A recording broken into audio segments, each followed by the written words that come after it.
When it comes to your galley on board, I would submit that the small things can make all the difference in the world. Hi, I'm Nika Waters, and welcome to the Boat Galley podcast. I'm sharing the favorite parts of our galley in our recent refit, and the hopes that maybe you too can think of the things that you really love about a place that you spend quite a bit of time on the boat. Today's episode of the Boat Galley podcast is sponsored by Marmara Imports. Their hand-loomed, fair trade, organic cotton Turkish towels are highly absorbent, dry quickly, fold flat, and are soft and luxurious. They are perfect for life aboard. Use coupon code PODCAST10 for 10% off any order of $40 or more. MarmaraImports.com. More than a towel. Side note, Marmara Imports towels also make fantastic tablecloths. Just a little hint from life on board Calypso. All right, our galley. The favorite parts of our galley? There are lots. So many of them, it's almost hard to pinpoint a couple. But there are 3 or 4 that I exclaim about and exclaim my gratitude for almost every single day. We totally redid the galley. I mean, we took the whole thing down to bare fiberglass and started over. There were some things that bothered us from almost the beginning of the time that we bought Calypso, which was back in 1992. And those were the outboard storage lockers and the sink, both of which were really too small and too awkward to work well. Our outboard storage, so the stuff that was on the counter kind of going against the hull, was framed by beautiful, gorgeous mahogany doors that swung up to reveal the space, which meant you had to clear the counter to be able to open the lockers. The lockers themselves were fairly shallow, like a standard dinner plate wouldn't fit in almost the whole section of locker. So not particularly useful. The sink was a classic marine sink, deep and small. I think maybe it measured 10 by 8 by 9 inches, that is, inches. That was great for coffee cups. It was really tough to wash anything larger than that with any kind of ease. Yes, it was deep. That was fantastic and very important when you're talking about a sink. We've done so much to this galley. We moved the fridge, we increased that outboard storage, we installed a large sink, we've got new counters, we've got better lighting, on and on and on. But 3 of the 4 favorite parts of our galley, they've got to involve the storage solutions that we've come up with. And the 4th one, well, it might be really obvious, and it's the sink. I don't even have to go into that. But storage solution number 1, knife storage. One thing that our old galley did have going for it was that there was a suitable spot behind the stove for a knife block. That was recessed into the counter. It was a maple block and it held my knives in a really easily accessible yet out of the way space. Figuring out where I'm going to store sharp knives on Calypso in the new galley, that took some more time. When we went to go visit our friends on Sailing Totem, Bean showed me their knife storage, and I stole it shamelessly. They've kept their knives on a couple of magnetic strips affixed to the underside of the deck in the galley all throughout their circumnavigation. We're talking Pacific Ocean, Atlantic Ocean, Indian Ocean, you name it. They've never had an issue. And Bean shared with me the exact make and model of that magnetic strip, and I have 2 of them, and we have excellent knife storage on board Calypso. If this sounds like something that might work for you, there are some things you need to think about. One is that you can't have a magnet anywhere near the compass or an autopilot. But I will also say get these exact same ones that we have, because there are way too many magnetic knife strips out there that don't actually have very much magnetic power to them. They've got an incredible magnet that holds it to the refrigerator, but then not much on the knife side of the equation. These knife magnets are spectacular. Storage solution number 2, spice storage.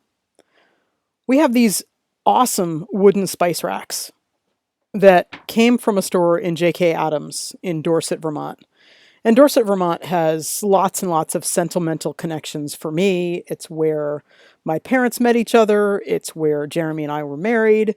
My grandfather actually used to do publicity for this store in Dorset, Vermont, way back when.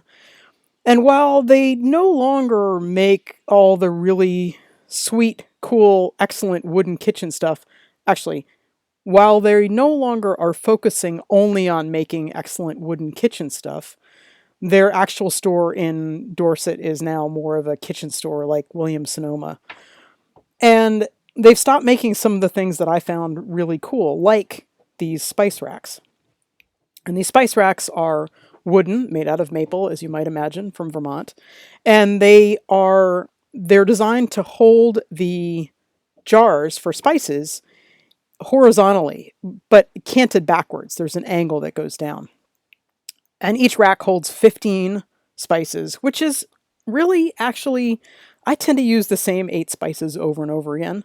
And while I have the 15 that are there and I have some more tucked away easily to get, I use the ones that are in the spice rack all the time.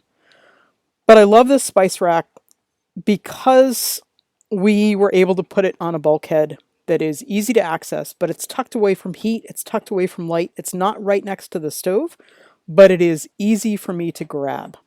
Remember the trick that Carolyn shared about not actually dumping your spices into the hot food right over the stove? That's a good one, and I've certainly been remembering it as I've been cooking since I heard that podcast. So that's a side note on spices and how to keep them fresher longer. You can still buy similar racks like this made out of metal, but I don't think they would be that hard to make yourself. And in the blog post that's associated with it, I actually have a picture from the side so you can maybe see the angle and see how that's all put together if you wanted what seems to me would be a pretty easy DIY project. Storage solution number 3, hatches. And this seems like a strange one. And I'm not sure that hatches is really the way to put it. But one challenge with under-the-counter storage, or really any deep storage, and you want deep storage on a boat because you need to be able to take advantage of all the storage spaces that you have. The problem is that when you have deep storage like that, everything winds up being piled up on top of itself. You can't put shelves into it because you need to access it from the top. But what we wound up doing, particularly in our primary pantry area, which is aft of the stove that goes from the counter all the way down to the hull, and we put a shelf in, whole, like basically a false floor, but we've got a hatch in it, an opening, a locker lid. I don't know what the terminology for it is, but basically it's an opening. And it means that the shelf area, which we sized the proper height with the tallest thing that we have, which was our granola container, we made it that deep. And the shelf holds the items that we use all the time. That's where the coffee grinder is, the granola is, the rice and the coffee and all that stuff that I need access to all the time. And underneath the shelf, which has tons and tons of storage, but that's my deep storage for bulk items like oatmeal, my flour supply, backup coffee paraphernalia. When I need to get at that stuff, which doesn't happen all the time, I move the couple of containers that cover the hatch, open it up, and get what I need. The hatch is small enough that I don't have to take absolutely everything out of that shelf area. I've got a flat floor for the pantry area for the most used items, and a flat floor is definitely another challenge with deep lockers that go down along the hull.